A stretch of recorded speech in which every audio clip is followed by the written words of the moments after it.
नमस्कार, बहुत स्वागत है आप सभी का। आप देख रहे हैं आपकी बात मध्य प्रदेश और मैं हूं अभिलाष मिश्रा। आज हम बात करेंगे उन अवैध प्रवासियों की जिनको लेकर सियासत में बात तो बहुत कुछ हो रही है, पर मध्य प्रदेश में एक्शन देखने को उतना नहीं मिल रहा है। अब आम जनता के साथ साथ कांग्रेस और खुद बीजेपी के विधायक ये मांग कर रहे हैं कि ऐसे लोगों पर कार्रवाई होनी चाहिए जो अवैध तरीके से घुसपैठियों के तौर पर मध्य प्रदेश के अंदर रह रहे हैं। आपको बता दें कि लगातार इस तरह के मामलों को लेकर छत्तीसगढ़ में बड़ी कार्रवाइयां चल रही हैं। आज ही छत्तीसगढ़ के गृह विभाग ने एक आदेश जारी कर कहा है कि हर जिले में एक सेंटर बनाया जाएगा जहां पर अवैध तौर पर रह रहे लोगों को लाकर रखा जाएगा, उनकी जांच की जाएगी और अगर कागज नहीं मिलते हैं तो उन्हें 1 महीने बाद डिपोर्ट कर दिया जाएगा। हर जिले से हर महीने यह रिपोर्ट गृह मंत्रालय को जाएगी कि आखिर कितने लोगों को रखा गया है, कौन कौन है, कहां से आने की जानकारी है और उनके पास क्या कागज हैं। इससे पहले भी रायपुर समेत दुर्ग, भिलाई में कई लोगों को अवैध तरीके से रहते हुए छत्तीसगढ़ में पकड़ा जा चुका है। लेकिन मध्य प्रदेश में अगर बात करें तो इस पूरे मामले में एक्शन देखने को नहीं मिल रहा था। ऐसे में खुद रामेश्वर शर्मा जो बीजेपी के विधायक हैं, उन्होंने मांग कर दी है। कांग्रेस कह रही है सरकार का काम है, सरकार कर क्यों नहीं रही। आम जनता भी कह रही है और अब तो सुप्रीम कोर्ट ने भी कह दिया है कि भारत कोई धर्मशाला नहीं जो भी शरणार्थी बनकर आए उसे हम शरण दे दें। तो इन तमाम घटनाओं के बीच, इन तमाम अपडेट्स के बीच सबसे बड़ा सवाल यही है कि मध्य प्रदेश में एक्शन कब शुरू होगा। इसी मुद्दे पर आज शुरू करते हैं आपकी बात।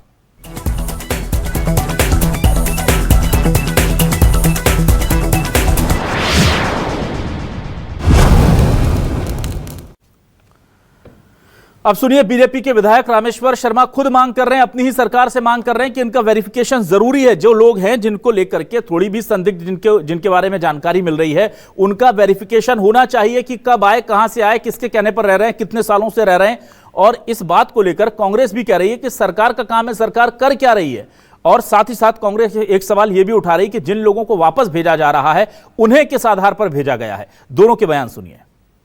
बाहर के विदेशी लोग देश में आ जाएं और वो नकली और फर्जी डॉक्यूमेंट्स बनवा लें, उन डॉक्यूमेंट्स के आधार पर वो यहाँ के मूल नागरिक बन जाए, तो एक तो मूल नागरिकों का हक छीने, अधिकार छीने, उनको मिलने वाली सुविधाएं छीने और बाद में जब कभी कोई दुर्घटना घटित हो तो उस दुर्घटना में भारत के खिलाफ खड़े हो जाएं। हम पॉलिटिकल लोग किसी को टारगेट नहीं करना चाहते, लेकिन कोई भी भारत विरोधी है और भारत का नागरिक नहीं है तो वो बिना वीजा के भारत में रह भी नहीं सकता। अभी समय मिला उनको जांच करने का, अभी तक सरकारें क्या कर रही थी। अगर हमारे यहाँ विदेशी लोग रह रहे हैं और सरकार के नॉलेज में नहीं है तो इससे ज़्यादा निकृष्ट काम क्या होगा। ये तो रूटीन काम है और हमारे देश में अनाधिकृत रूप से कोई रह रहा है तो जिम्मेदारी सरकार की है। लिस्टिंग होना चाहिए, पता होना चाहिए, और अगर वो गलत तरीके से रहे उन्हें बाहर करना चाहिए। अभी तक कितने लोगों को बाहर भेजा ये भी तो बताएं। जो विदेशी नागरिक जिनको अलाउ नहीं है, जो अनाधिकृत रूप से रह रहे हैं, वो कैसे रह रहे हैं, क्यों रह रहे हैं। सरकार को पहले से ही कदम उठाना चाहिए। अगर उसकी नीयत साफ होना चाहिए, सही नीयत का किया गया काम सही होता है। अगर बदनीयती से काम करें वो तो हमेशा गलत होता है कि हम किसी को टारगेट करके किसी चीज की आड़ में हम इस तरह का काम करेंगे तो निश्चित रूप से वो गलत काम होगा। और आइए देखते हैं आज के सवाल क्या है। सवाल लेकर आ रहे हैं आपके सामने। हमारे आज के सवाल आपके सामने ये रहे। रोहिंग्या और बांग्लादेशियों का हो वेरिफिकेशन, घुसपैठियों से बढ़ रही है देश में टेंशन। छत्तीसगढ़ में खोज कर घुसपैठियों को पकड़ा, मध्य प्रदेश में अब तक एक्शन शुरू क्यों नहीं हुआ। सुप्रीम कोर्ट भी सरकार के ढीले रवैये से परेशान, बोला कोई धर्मशाला नहीं है हिंदुस्तान। एमपी में कब शुरू होगी घुसपैठियों की धरपकड़, पहचान। जनता के साथ बीजेपी विधायक भी कर रहे हैं मांग।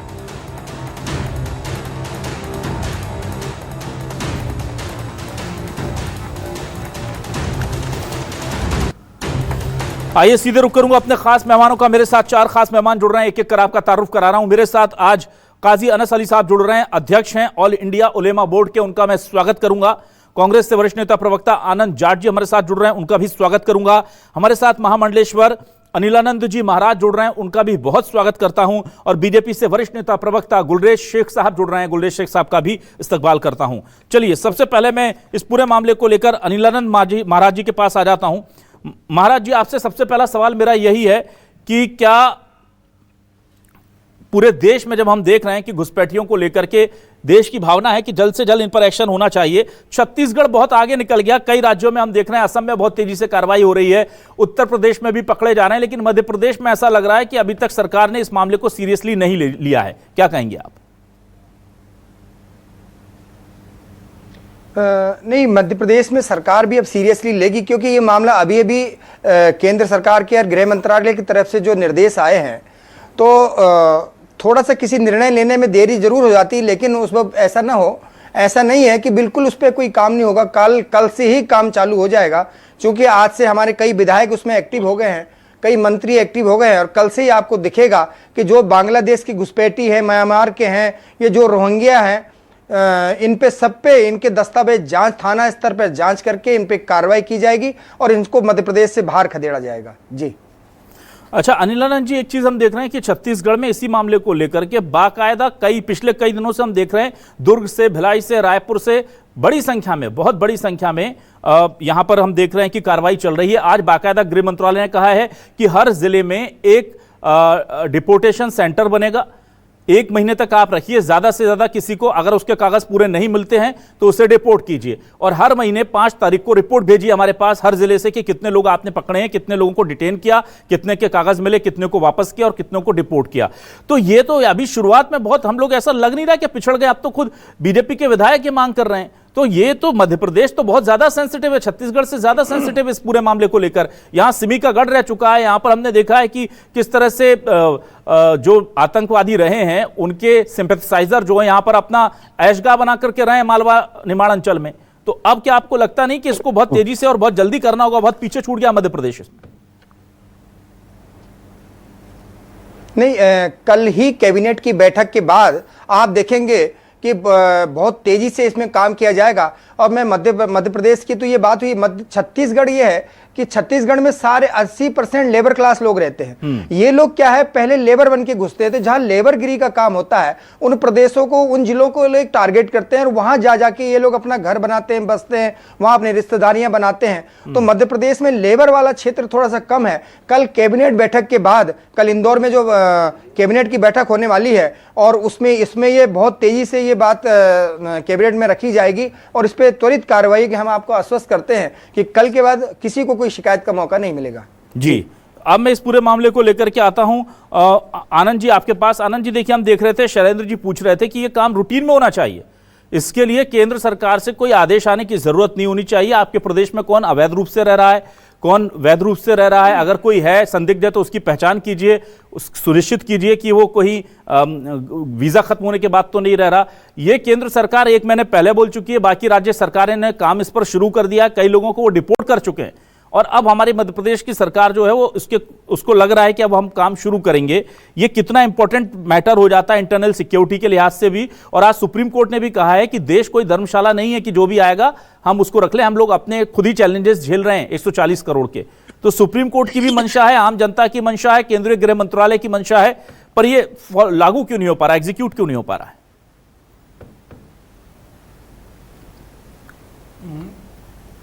अभिलाष जी, मध्य प्रदेश और देश की जनता अब भारतीय जनता पार्टी को क्या दे दे कि ये जो है वो घुसपैठियों को भगाए, या क्या मतलब हमने नगर निगम दे दिया, जिला पंचायतें दे दी, सांसद बना दिए, विधायक बना दिए, मुख्यमंत्री बना दिए, प्रधानमंत्री बना दिए, अब और क्या दे दें कि ये इस तरह की बातों में मध्य प्रदेश की जनता को लंबे समय तक उलझाए रख रहे हैं? क्या कर दिया जाए इनके साथ? जबरन डर की राजनीति करना है, आप कीजिए ना, कौन रोक रहा है? और रूटीन की क्या बात है? ये मध्य प्रदेश में 25 साल होने वाले भारतीय जनता पार्टी की सरकार को, तो अब तक अगर मध्य प्रदेश में अगर घुसपैठिए हैं तो इन्हीं के विधायक, इन्हीं के सांसद और इन्हीं की सरकारें जो है वो इनकी असफलता को उजागर कर रही हैं। जब इस तरह की बात आई है कि मध्य प्रदेश सेंसिटिव है घुसपैठियों की दृष्टि से, तो मैं समझता हूं कि गृह मंत्री के तौर पर अमित शाह बिल्कुल अक्षम गृह मंत्री साबित हो रहे हैं, जो देश की आंतरिक सुरक्षा को ताक पर रखे हुए हैं।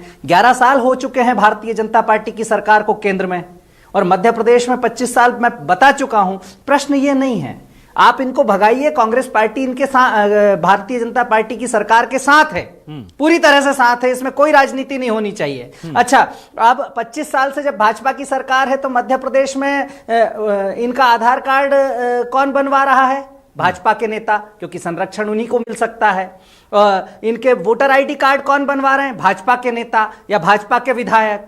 तो हुजूर समझिए कि ये क्या हो रहा है मध्य प्रदेश में। अब इससे आगे की बात कह रहा हूं, आप इनको भगा दीजिए, ये बहस का मुद्दा है ही नहीं। आप तुरंत जाकर जो है सारे लोग मध्य प्रदेश के भाजपा के विधायक जाकर छोड़कर आए, उनको कोई दिक्कत नहीं है, सरकार उनको छोड़कर आए। कांग्रेस के विधायकों से भी अगर आप गुजारिश करेंगे तो वो भी छोड़कर आए। लेकिन मध्य प्रदेश में आज जो है मूंग की फसल का किसान कह रहा है समर्थन मूल्य पर मूंग की खरीदी करो।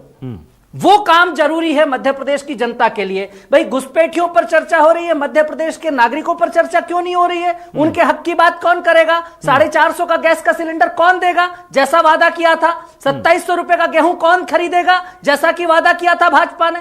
तो प्रश्न यह है मध्य प्रदेश की जनता का असली मुद्दा क्या है कि मध्य प्रदेश की जनता महंगाई की मार से मर रही है और उससे राहत चाहिए। वो भाजपा का कोई नेता नहीं बोलेगा। बेरोजगार युवा जो है वो दर दर भटक रहा है, उस पर भाजपा बात नहीं करेगी। ठीक, हम कह रहे ना इन्हें भगा दो, लेकिन हमारे असली मुद्दों पर बात करो।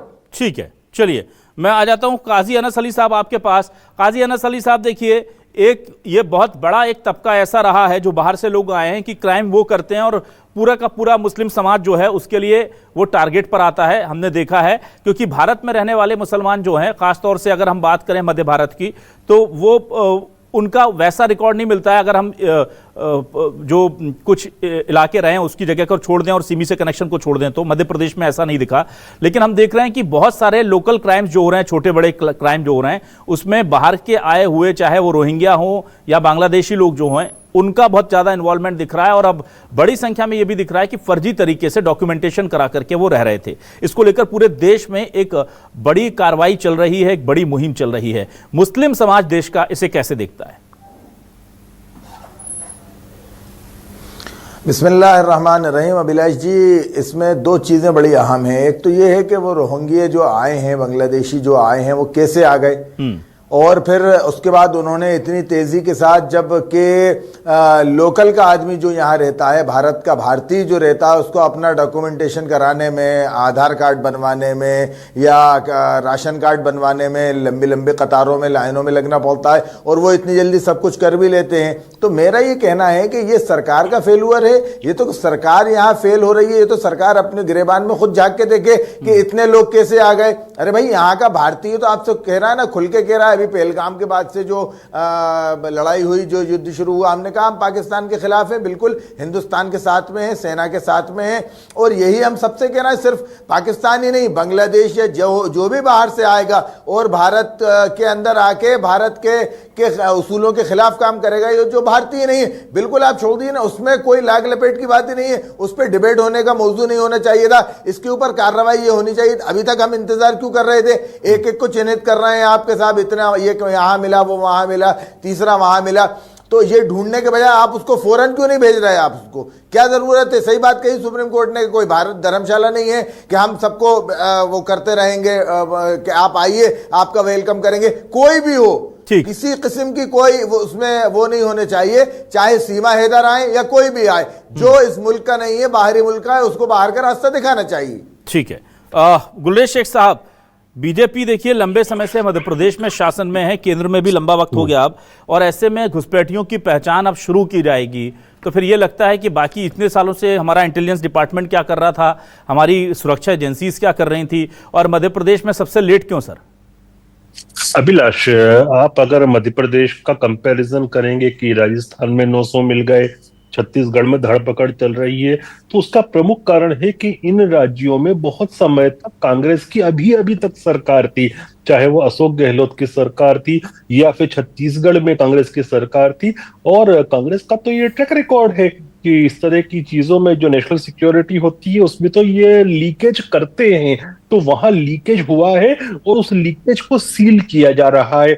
जहां तक मध्य प्रदेश की बात है, मध्य प्रदेश में तो लगातार कार्रवाई हो रही है और अभी भी डेफिनेटली होनी है, क्योंकि अभी जो हुआ है, जो पाकिस्तान के साथ हमारा युद्ध हुआ, जिस प्रकार की बातें हुई, उसके बाद तो और भी ज्यादा सख्ती से सारी रिसर्च करके इस प्रकार के तत्वों पर कार्रवाई की जाएगी। लेकिन फिर मैं स्पष्ट रूप से कहता हूं कि मध्य प्रदेश का आप कंपैरिजन न छत्तीसगढ़ से कर सकते हैं न राजस्थान से कर सकते हैं, क्योंकि वहां की पॉलिटिकल स्थितियां कुछ समय पहले मैं बोलता हूँ कुछ साल भर, एक सवा साल पहले भिन्न थी। तो जो सरकारें थी वहां पर वो तो प्रोत्साहन कर रही थी ऐसे एलिमेंट्स को, और आपने देखा किस प्रकार से कांग्रेस के प्रवक्ता महोदय चीजों को ट्विस्ट करने की कोशिश कर रहे थे, मुद्दों को ट्विस्ट करने की कोशिश कर रहे थे, क्योंकि वो जान रहे थे कि उनकी बातें एक्सपोज होंगी कि राजस्थान में उन्होंने क्या किया, छत्तीसगढ़ में उन्होंने क्या किया। और मैं तो इसके आगे एक चीज वो कहने वाला हूं, थोड़ी ये पूरी कार्रवाई कंप्लीट हो जाने दीजिए, राजस्थान में भी और छत्तीसगढ़ में भी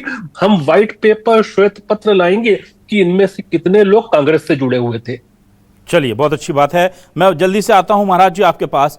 अनिलानंद जी, महाराज जी, मैं आपसे जानना चाहूंगा, देखिए ये हाई टाइम में कहा जा रहा है इंटरनल सिक्योरिटी को लेकर के, और ऐसा नहीं कि भारत ये कर रहा है तो कोई बहुत बड़ा काम या नया काम कर रहा है। अमेरिका में ये चल रहा है, ब्रिटेन में ये शुरू हो चुका है, इजराइल जैसे देश जो हैं या चाइना जैसे देश हैं, चाइना को चूंकि पाकिस्तान और वहां के जो सरपरस्त मुस्लिम लीडर्स हैं वो अपना रोल मॉडल मानते हैं, तो वहां तो पूरा का पूरा एक प्रांत था मुस्लिमों का जिसे जो मुसलमानों को या तो कन्वर्ट कर दिया गया या जेल में डाल दिया गया।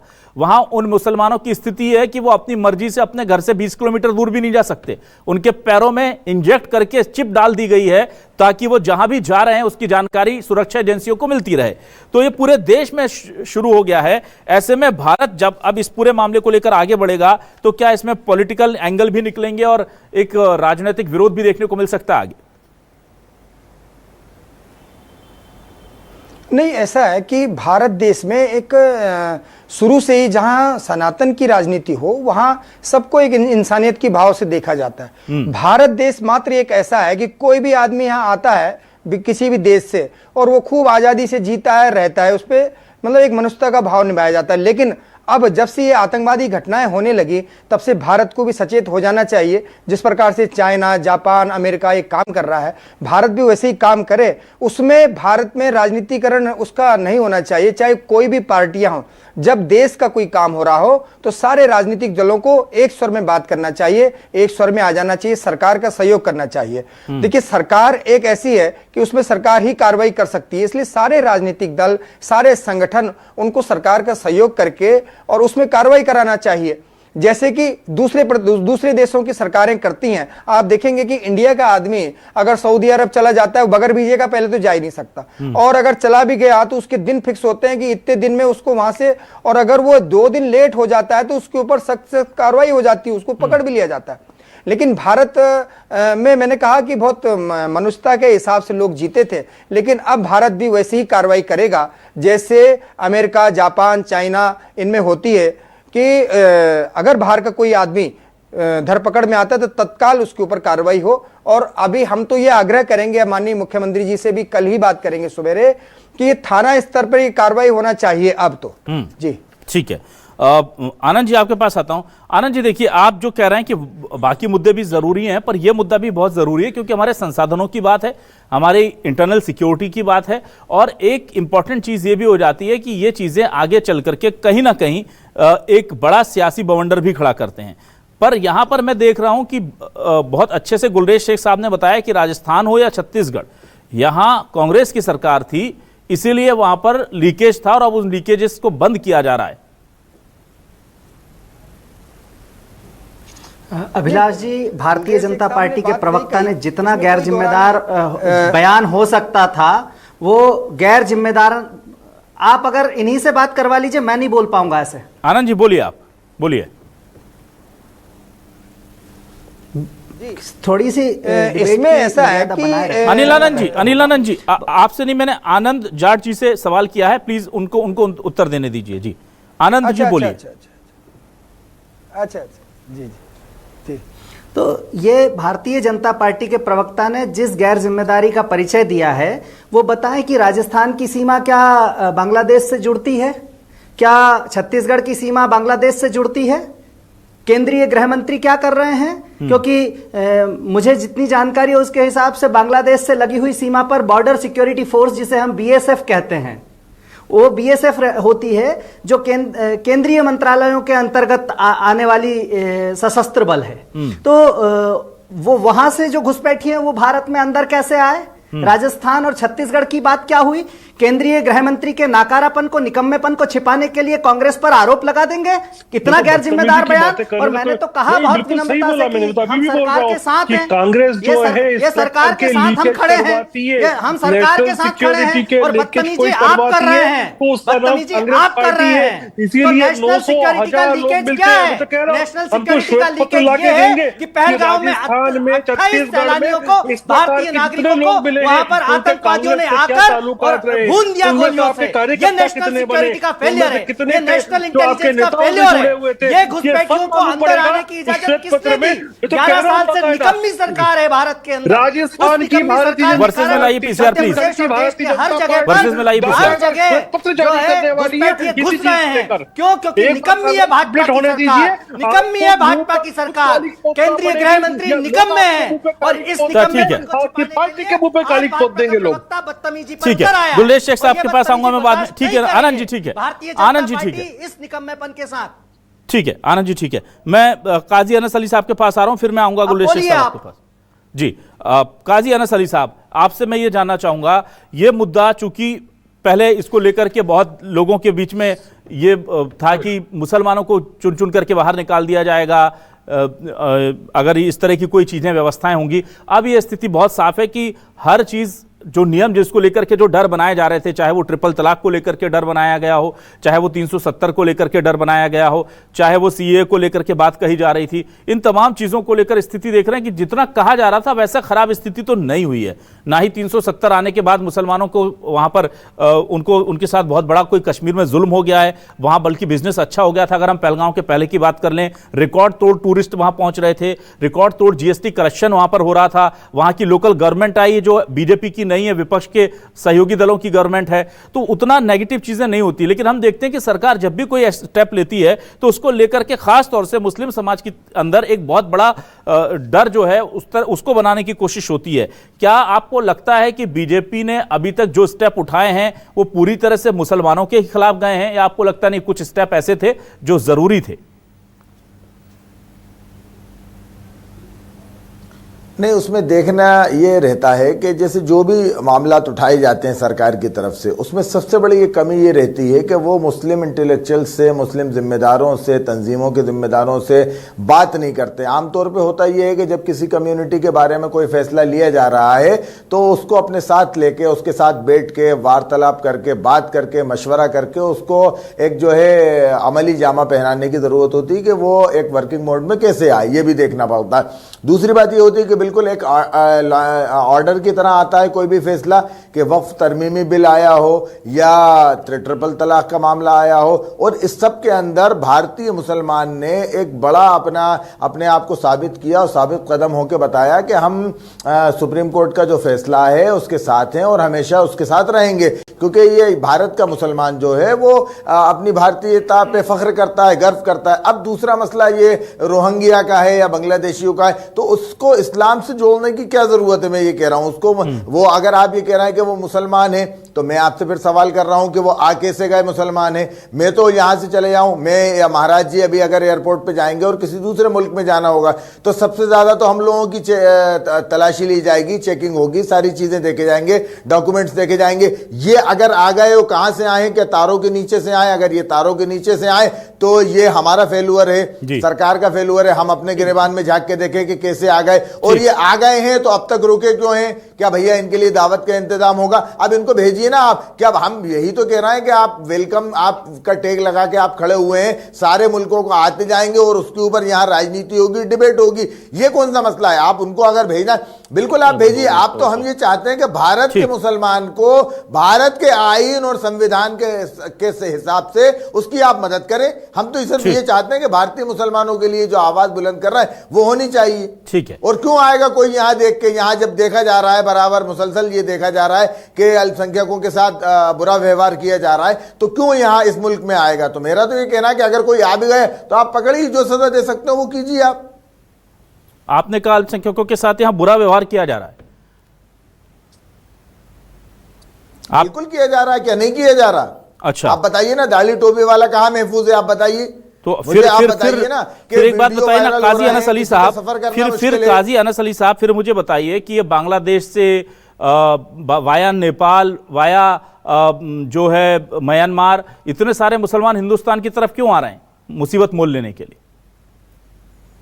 मुझसे सवाल करेंगे या माननीय प्रधानमंत्री जी से करेंगे या गृह मंत्री जी से करेंगे या अगर आपको नहीं, आपने चूंकि आपने जो एक टिप्पणी की कि मुसलमानों के साथ गलत हो रहा है, तो आप ये फिर या तो ये मानिए कि बांग्लादेश में, मैं कह रहा हूं, म्यांमार में, पाकिस्तान में उससे ज्यादा गलत हो रहा है, इसलिए वहां से बेटर है, तभी वो यहां आएंगे ना।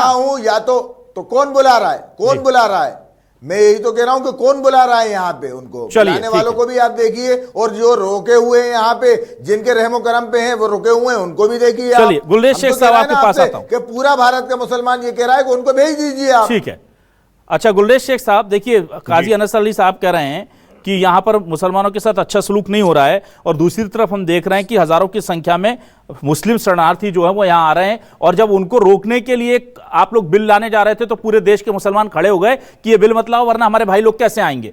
तो एक तो वो उन्हें मुसीबत में बुला रहे हैं, एक तो ये गड़बड़ हो गई फिर, और दूसरा मैं आपसे भी जानना चाहता हूं, जो आनंद जी ने बहुत मौजूद सवाल उठाया, कि एक बात बताइए कि छत्तीसगढ़ की बॉर्डर तो बांग्लादेश या म्यांमार से लगती नहीं है, ना मध्य प्रदेश की ना राजस्थान की, तो अगर छत्तीसगढ़ और राजस्थान की सरकारें, तत्कालीन कांग्रेस की सरकारें जिम्मेदार रही हैं उनको बसाने के लिए, तो फिर केंद्र सरकार की सिक्योरिटी लैप्सेस नहीं है, केंद्र सरकार जिम्मेदार नहीं है उनको अंदर लाने के लिए? आप कह रहे हैं उन्होंने बसा दिया, तो उन्होंने बसा दिया तो आप ले आए, तो उन्होंने बसा दिया तो दोनों मिलकर एक ही काम कर रहे हो, तो फिर आप कैसे कोस सकते हो उन्हें? भाई कहां से आए? बांग्लादेश से ही आए ना, या हेलीकॉप्टर से कूद गए पैराशूट बांध करके छत्तीसगढ़ में? हेलीकॉप्टर से कहीं नहीं आए। देखिए मुझे ऐसा लगता है अभिलाष भाई कि कांग्रेस पार्टी के लोगों को भ्रमित करने का कुछ ना कुछ प्रशिक्षण दिया जाता है। आज ही की जो खबर है वो मैंने तो न्यूज़ 24 पे पढ़ी। भ्रम क्या है?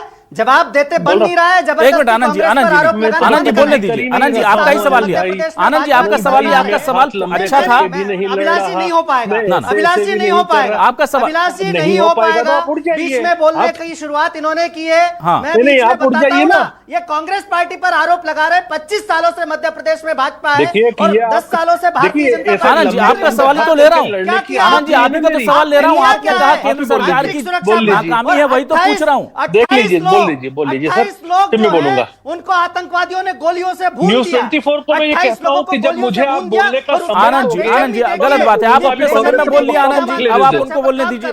आनंद जी ठीक है, आप ही का सवाल लिया ना मैंने, एग्जैक्ट आपका सवाल लिया। आपने भाजपा प्रवक्ता को क्यों नहीं रोका? किसको? बिल्कुल रोका था, प्रवक्ता को क्यों नहीं रोका? बिल्कुल रोका था आनंद जी, आपको भी रोक रहा हूं, उनको भी रोका था। ठीक, अब आपका सवाल ले ले, आप ही का सवाल ले रहा हूं, अपना कोई सवाल नहीं हट किया मैंने। भाजपा प्रवक्ता ने बदतमीजी शुरू की। ना गुलरेज शेख साहब आप अपना जवाब दीजिए। आनंद जी का जो सवाल है कि आपका चाहे वो पहलगांव में अटैक हो, चाहे ये जो रोहिंग्या मुस्लिम या अवैध घुसपैठियों उनके अंदर आने का, क्या वो इंटरनल सिक्योरिटी लैप्स नहीं है हमारा बॉर्डर पर? देखिए कांग्रेस भ्रम फैलाती है। आज ही की जो मैंने खबर पढ़ी, छत्तीसगढ़ में जो महिला और उसके हस्बैंड पकड़ा है वो 90 से। क्या है भाई? देखिए अब बोलने ही नहीं, आनंद जी बोलने तो दीजिए। आनंद जी आप सवाल कर रहे हैं, जवाब ही नहीं देने देंगे। लोगों की मौत हुई है, उसमें भ्रम क्या है? ना एक मिनट आनंद जी, हर वाक्य पर आप जवाब देंगे तो नहीं हो पाएगा। गुलरेज शेख साहब बोलिए प्लीज। भ्रम फैलाया कि बीएसएफ है तब भी आ रहे हैं, आज ही का समाचार है छत्तीसगढ़ से, और मैं इत्तेफाक से हम न्यूज़ 24 छत्तीसगढ़ एमपी पे बैठे हैं, तो आप क्लियरफाई कर सकते हैं। वहां से यहां तक कैसे आए? जवाब दो ना। तो बोल तो रहा हूं बाप, थोड़ा चुप रहो यार, बोल ले रहे तो इतना इरिटेट होकर क्यों बात कर रहे हो? ना आनंद जी प्लीज हर सवाल पर मत बोलिए, ठीक है? 90s में आप वो इरिटेट महिला हो रहे आती हो, है। आपने मुझे कब बोलने दिया? आनंद जी प्लीज आप भी बिल्कुल, अब आप जब सवाल पे सवाल कर रहे हो जवाब आने नहीं दे रहे हो। वो बता तो रहे हैं कि क्या है इशू, उनको करने दीजिए। मैं भी बैठा हूं, आप भी बैठे हैं, बात करिए प्लीज। आज जो महिला पकड़ाई उसके हस्बैंड के साथ, वो एक मामला मत बताइए गुलरेज शेख साहब, इससे पहले वहां पर कई लोग पकड़ाए, इससे पहले कई लोग पकड़ाए। आज जो अरेस्ट हुई उसमें आप देखिए 90s में आती है और 2020 से उसका वीजा एक्सपायर हो गया, और उसके बाद वो छत्तीसगढ़ में रह रही थी, फेक आधार कार्ड, फेक पैन कार्ड। तो 7 साल तो आप भी रहे, केंद्र सरकार क्या कर रही है कि अगर वीजा एक्सपायर हो रहा है तो केंद्र सरकार को देखना चाहिए ना सर। ये जो डॉक्यूमेंटेशन किया छत्तीसगढ़ में किया 2020 में, किसकी सरकार थी? आनंद जाट से पूछ लीजिए, जवाब देना पड़ेगा। या तो इनका मुंह आप काला कर दिया, जनता कर देगी। विदेश मंत्रालय देखता है वीजा, क्यों भ्रमित कर रहे हो? विदेश मंत्रालय देखता है वीजा, स्टेट पुलिस नहीं देखती है। विदेश मंत्रालय का काम है वीजा देखना। एक करती है। अरे बाबा, गुलरेज शेख साहब, आनंद जी, एक मिनट, गुलरेज शेख साहब, एक मामला आप बता रहे हैं। चलिए, मैं गुलरेज शेख साहब से छत्तीसगढ़ का ही दूसरा उदाहरण लेके बात कर लेता हूं। दुर्ग में अवैध रूप से रह रहे कई लोग पकड़ाए। आप भिलाई के एक कपल की बात कर रहे हैं, दुर्ग में अवैध रूप से रह रही एक महिला पकड़ाई। अब मैं आपको बता देता हूं, चलिए, दो घटनाएं हुई, एक दुर्ग की, एक भिलाई की। आपने एक का जिक्र किया, दूसरे का मैं कर देता हूं। दुर्ग में जो अवैध रूप से महिला रहती हुई पकड़ाई है, वो दिल्ली में 7-8 साल रही। दिल्ली की कानून व्यवस्था केंद्र सरकार के दिल्ली पुलिस अधीन है। अब आप ऐसे में मानेंगे कि फिर आपने रखवाया, केंद्र सरकार ने रखवाया वहां पर उसको 8 साल? अभिलाष ना, अब आप बताइए ना। दिल्ली में जब अभी तो हमारी सरकार कुछ महीने पहले आई ना, एक मिनट, दिल्ली पुलिस केंद्र के अधीन है सर, और आम आदमी पार्टी के सरकार में भी थी। बिल्कुल। अब मैं आपसे आपकी लैंग्वेज में बात कर रहा हूं। हाँ, मैं पूरा बोल रहा हूँ। हाँ। दिल्ली पुलिस, दिल्ली की सिक्योरिटी बाकायदा केंद्रीय गृह मंत्रालय के अंतर्गत होती है। हाँ। लेकिन लोकल डॉक्यूमेंटेशन, चाहे राशन कार्ड, इस प्रकार की जो चीजें होती है, हाँ। वो दिल्ली सरकार ही देती है, सर, आप स्टेट बताइए गवर्नमेंट देती है। दिल्ली, आप लोकल डॉक्यूमेंटेशन, जब कोई अवैध रूप से रह रहा है, उसका वीजा खत्म हो गया, तो दिल्ली पुलिस कुछ ना कर रही तो ठीक है, और छत्तीसगढ़ पुलिस कुछ ना कर रही तो कांग्रेस के कारण नहीं कर रही। मतलब आप कमाल कर रहे हैं। दिल्ली जैसी राजधानी क्षेत्र में 8 साल तक बिना वीजा के महिला रही, 2 साल जाकर छत्तीसगढ़ में रही, वहां पर पकड़ी गई। अब उसने बताया 8 साल दिल्ली में थी। देखिए, आप जिस केस के विषय में बता रहे हैं, क्या उसके पास दिल्ली के डॉक्यूमेंट थे कि नहीं थे? दिल्ली के डॉक्यूमेंट नहीं थे तो कैसे रह रही थी दिल्ली में? थे कि नहीं थे? हाँ। तो वो वहां तो आम आदमी पार्टी की सरकार थी, आनंद जी उसका वीजा खत्म हुआ था, तो जैसे छत्तीसगढ़ पुलिस की जिम्मेदारी थी इस दंपत्ति को गिरफ्तार करने की, दिल्ली पुलिस की गिरफ्तारी थी, जिम्मेदारी थी, गिरफ्तार कर लेती। मैं बिल्कुल जवाब देता हूं सर इसका। होता क्या है कि जब किसी के पास भी नहीं, कंप्लीट कर लेना, फिर आप आनंद भाई बोल देना। आज XYZ कोई भी जो इलीगल है, उसके पास अगर कोई लीगल डॉक्यूमेंट है और वो कहीं पर जाके किराए से मकान लेता है, तो लोकल थाना तो यही समझेगा ना कि ये डॉक्यूमेंट वेरिफिकेशन करना होता है। गुलरेज शेख साहब, ऐसे तो फिर आप छोड़ दीजिए, घुसपैठियों को निकालने का सपना ही छोड़ दीजिए। सबके पास लीगल डॉक्यूमेंट है। बांग्लादेश से एंट्री करने पे सबसे पहला काम वो यही करते हैं, आधार और वोटर ID बनवाते हैं। पूरा देश जानता है। वो जो 2 नंबर के डॉक्यूमेंट या तो कांग्रेस की सरकार बनाती है, कोई भी बनाती है सर, इंटरनल सिक्योरिटी केंद्र सरकार की जिम्मेदारी है। अगर वो 2 नंबर के बनाते हैं, आपको पता है, तो फिर केंद्र सरकार को भी पता होना चाहिए, गृह मंत्रालय को पता होना चाहिए कि गलत बन रहा है। लीकेज करने वाले कुछ लोग अगर डॉक्यूमेंट बना के दे रहे हैं और स्टेट की सरकारें उनका सपोर्ट कर रही है, और केंद्र सरकार देख रही है, केंद्र सरकार देख रही है कि गलत बन रहा है, और हम देख रहे हैं इतने सालों से। नहीं, तभी पकड़ा रहे हैं केंद्र सरकार, हाथ पे हाथ। आनंद जी, फाइनल कमेंट दीजिए सर, खत्म करूंगा मैं। तेलंगाना में कितने पकड़ाए जाए? कांग्रेस की सरकार है, नहीं पकड़ाते। क्यों नहीं पकड़ाते? चुप तो कराइए। क्यों बीजेपी के शासन में पकड़ाते हैं? ठीक है, चलिए आप बताइए ना जवाब। चलिए, मैं आ रहा हूं जल्दी से। आनंद जी, फाइनल कमेंट लूंगा आपसे 10 सेकंड में सर, प्लीज। जैसे ही वीजा खत्म होता है, विदेश मंत्रालय की जिम्मेदारी है कि वो किसी दूसरे देश के नागरिक को आइडेंटिफाई करके उन्हें अपने देश जाने के लिए तमाम चीजें जो औपचारिकता है वो पूरी करके उन्हें विदा करे। लेकिन यहां पूरा फेल्योर विदेश मंत्रालय का है, केंद्र सरकार का है, भारतीय जनता पार्टी का है, और भाजपा के प्रवक्ता है जबरदस्ती में स्टेट गवर्नमेंट को दोष दे रहे हैं। एक बात, दूसरी बात ये है, मैं आप उसके बारे में वही बात है कि आप अभी गुहार लगा रहे थे, आप लीकेज करते हो। एक मिनट, ना गुलरेज शेख साहब बोलने दीजिए। आप कुछ नहीं बोलते उस पर। ठीक है, ठीक है, ठीक है। अभी आप गिड़गिड़ा रहे थे बोलने के लिए। गुलरेज शेख साहब बोलने दीजिए सर, खत्म करना है सर, खत्म करना प्लीज। ठीक, हाँ आनंद साहब जल्दी से 10 सेकंड में खत्म कीजिए प्लीज, 10 सेकंड सर। राष्ट्रवाद की बात करोगे तो बोलने दूंगा। स्पष्ट तौर पर मध्य प्रदेश में भी भाजपा की सरकार, लोगों को ट्रेनिंग मिली है कि लोगों कुछ को भी करो। सर समय खत्म हो गया, माफी चाहूंगा। आप गुलरेज शेख साहब बोलने दीजिए प्लीज। ना, ठीक है, समय खत्म हो गया, माफी चाहूंगा। ठीक है, ये मामला बहुत सेंसिटिव है। इसमें देखिए, हम पॉलिटिकल, या तो पश्चिम बंगाल सरकार ने कर दिया, राजस्थान में कांग्रेस गवर्नमेंट ने कर दिया, ये नहीं देख सकते। सारे इनके चेले चपाटे। ठीक है, मैं गुलरेज शेख साहब निकम्मे हो आप। ना, आप लोग इस तरह के शब्दों का इस्तेमाल मत कीजिए प्लीज, प्लीज। दोनों आप बहुत ही प्रबुद्ध और बहुत ही इंटेलेक्चुअल प्रवक्ता हैं आप दोनों, गुलरेज शेख साहब और आनंद जाट जी। मैं जानता हूं बहुत डिसेंसी से और बहुत डिग्निफाइड तरीके से आप लोग डिबेट करते हैं। आज आप लोग पता नहीं क्यों थोड़ा सा ऐसा लग रहा है कि बाउंड्री क्रॉस कर रहे हैं। बट मैं ये जरूर कहूंगा कि अनिलानंद जी, महाराज जी, आप एक अंतिम कमेंट कर दीजिए ताकि मैं इसको वाइंड अप कर पाऊं, इसके बाद समय नहीं दे पाऊंगा। जी महाराज जी। जी देखिए, ऐसा है कि ये हमारे दोनों प्रवक्ता जो है आपस में आपसदारी की बात करने लगे। बात ये होना चाहिए कि अगर देश पे इस प्रकार से घुसपैठी अगर कब्जा कर रहे हैं तो उसमें सब मिलकर, चाहे सरकार मिले चाहे नहीं मिले, लेकिन आम आदमी इंसान मिलकर, भारत का नागरिक होकर उन लोगों को बाहर का रास्ता दिखाने की कोशिश करे। ये हमारा दायित्व होना चाहिए। मैं ये बहुत अच्छी बात आपने कही कि हमारा एज अ कंट्री हमने देखा कि जब देश पर हमारे अटैक होता है, हमारे ऊपर हमला होता है, तो क्या कांग्रेस, क्या हिंदू, एक मिनट आनंद जी बस हो गया, क्या हिंदू, क्या कांग्रेस, क्या मुसलमान, सब एकजुट नजर आए? जिनको हम देखते थे ऐसे नेता जो हमको लगता नहीं था कि शायद इस वक्त देश के लिए बोलेंगे, वो सारे एक साथ खड़े थे। और बाकायदा विपक्ष ने भी, जब तक कि ऑपरेशन हमारा पूरा नहीं हुआ, पूरी तरह सरकार के साथ वो खड़ा नजर आया। मुस्लिम भाई भी पूरी तरह सरकार और सेना के साथ खड़े रहे। ऐसे में जब बात इंटरनल सिक्योरिटी की आती है तो पूरे देश को एकजुट होना चाहिए। किसकी गवर्नमेंट में हो रहा है, क्या हो रहा है, ये दीगर विषय हो सकता है। सियासत करने के लिए बहुत सारे विषय हैं, पर यहां पर हमारी और आपकी और साथ ही साथ देश की सुरक्षा का सवाल है, इसलिए इस पर एकजुट होना जरूरी है। बहुत शुक्रिया काजी अनस अली साहब, आनंद जाट जी, अनिल आनंद जी महाराज जी और गुलरेज शेख साहब हमारे साथ जुड़ने के लिए, इस डिबेट का हिस्सा बनने के लिए सभी का शुक्रिया। नमस्कार।